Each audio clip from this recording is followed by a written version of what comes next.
Standoff at sea. Philippine Navy stands firm against China's advance.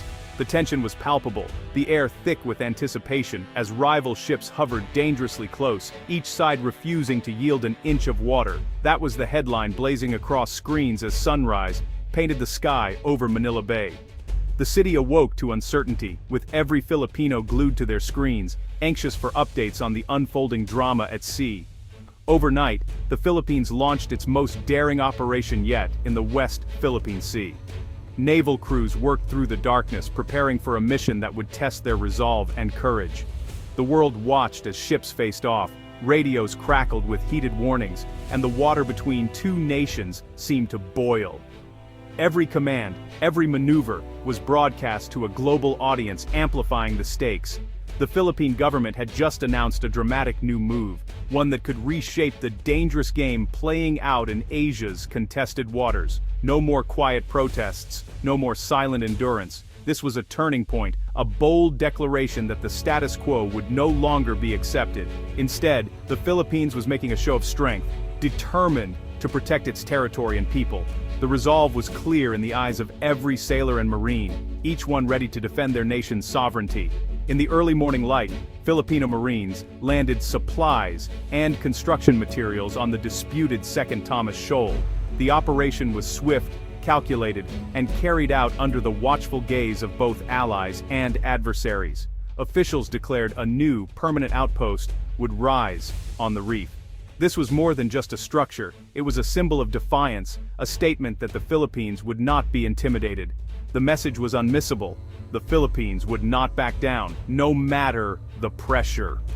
The flag fluttered defiantly in the wind, a beacon of hope and resistance. This was not just a routine patrol, it was a calculated move, a demonstration of resolve, and a warning to those who would challenge Philippine sovereignty. It was a public declaration, seen on live TV and streamed across social media. Millions watched in real time, their hearts pounding as events unfolded before their eyes. The stakes had never been higher, and the world braced for China's next move. Diplomats scrambled, analysts speculated, and ordinary citizens everywhere wondered what tomorrow would bring in these troubled waters. The West Philippine Sea, a stretch of the South China Sea, is home to vital fishing grounds and rich resources. For generations, Filipino fishermen have relied on these waters for their livelihoods, casting their nets in the blue expanse and bringing home the bounty that sustains coastal communities.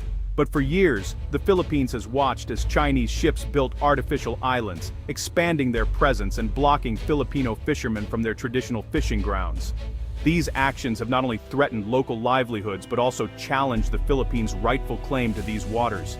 This time, the government decided it was time to act.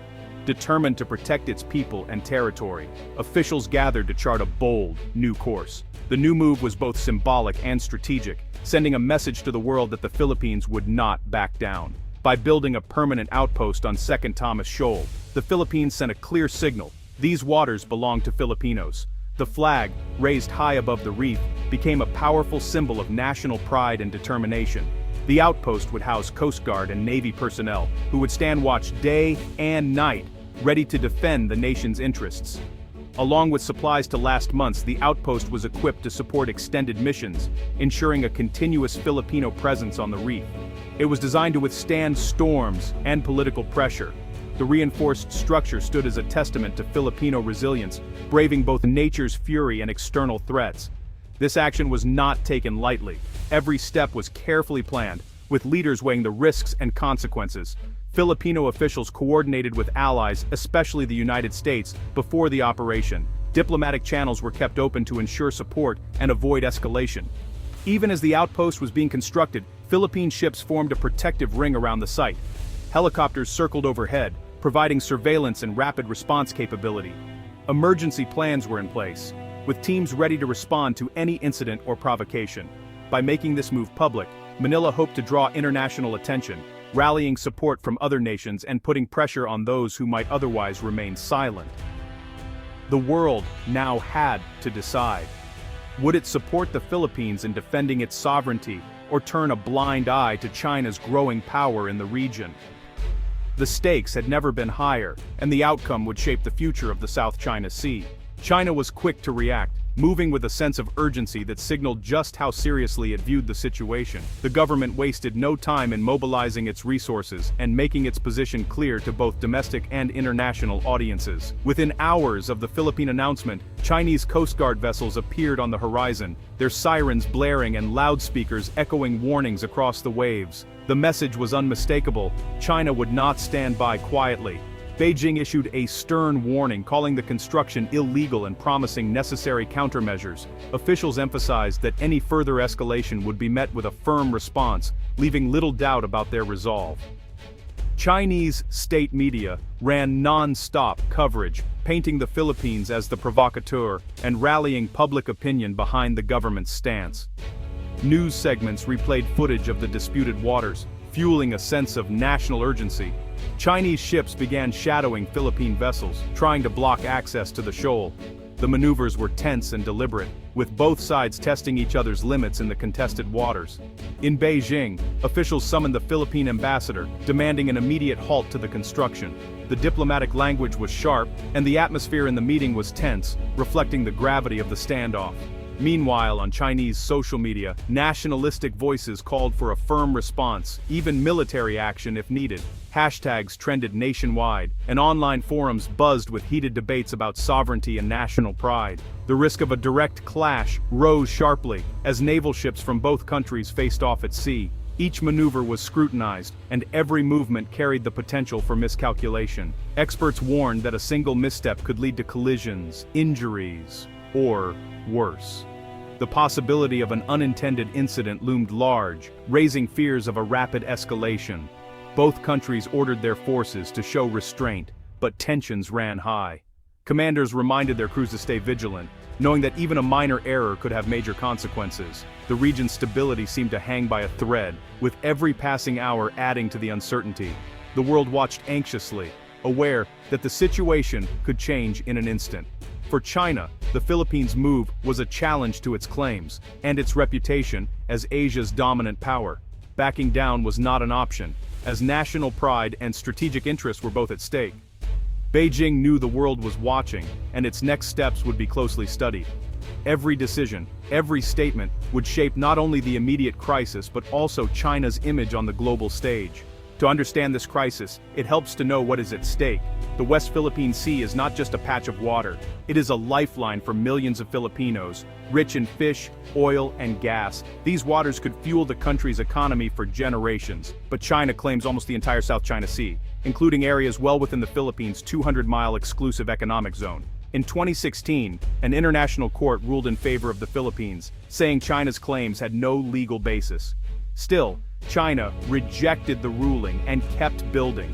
For the Philippines, defending the West Philippine Sea is about more than resources. It is about pride, identity, and survival.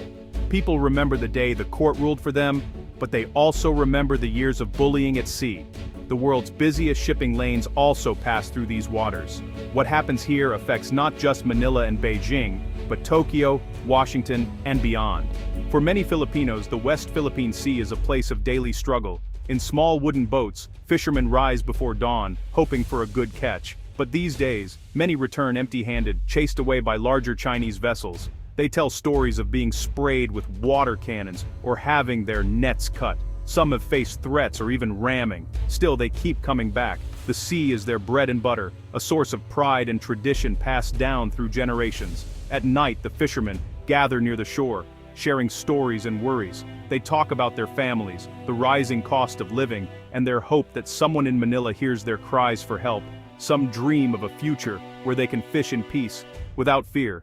Their resilience is inspiring. They are not soldiers, but they are on the front lines of a contest between giants. While Filipino fishermen struggle, Chinese Coast Guard ships grow larger and more aggressive. These are not simple patrol boats. Many are converted naval ships, painted white but bristling with surveillance gear, water cannons, and small arms. Chinese ships travel in groups, forming blockades around contested reefs and shoals. Sometimes they use bright spotlights and loudspeakers to scare off intruders. At other times, they conduct military drills, launching helicopters, deploying drones, or practicing amphibious landings.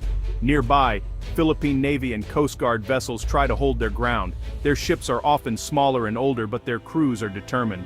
The dance of power plays out day and night. watched by satellites and global media.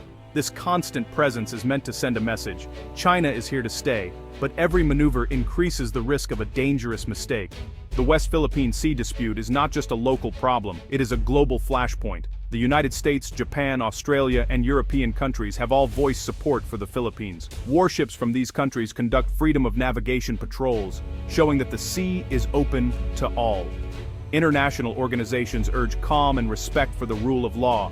Some countries offer training, equipment, or diplomatic support to the Philippines.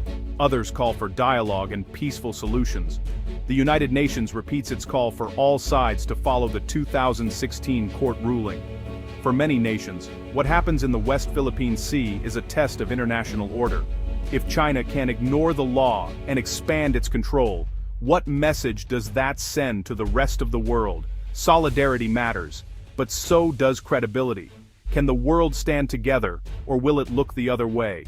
No one knows exactly what will happen next. Some experts believe both sides will show restraint, avoiding open conflict but keeping up pressure. In this scenario, the Philippines keeps its outpost, while China maintains its blockade. Tensions remain high, but wars avoided. Another possibility is a sudden incident, a collision, a shot fired, or a misunderstanding that sparks a larger crisis. Both countries could call in allies, turning a local dispute into a regional emergency. The risk of miscalculation is real. There is also hope for diplomacy. Talks might resume under international mediation, leading to new agreements or joint development of resources. The Philippines and China have both said they want peace, but trust is low. The coming weeks and months will be critical. Choices made now could shape the future of Asia for years to come. The West Philippine Sea is more than a point on a map. It is a crossroads of history, geography, and ambition. For the Philippines, it is about defending its people, its resources, and its dignity. For China, it is about power, pride, and regional leadership. For the world, the stakes are huge. Billions of dollars in trade pass through these waters each year. If conflict breaks out, the shockwaves could reach every corner of the globe. At the same time, the dispute is a test of whether international law and cooperation can prevail over might. The Philippines' bold move has brought new attention and new risks to an old dispute. The coming days will test the resolve of leaders in Manila, Beijing, and beyond. The world is watching. The next chapter in the West Philippine Sea will be written not just by governments, but by the people whose lives depend on peace.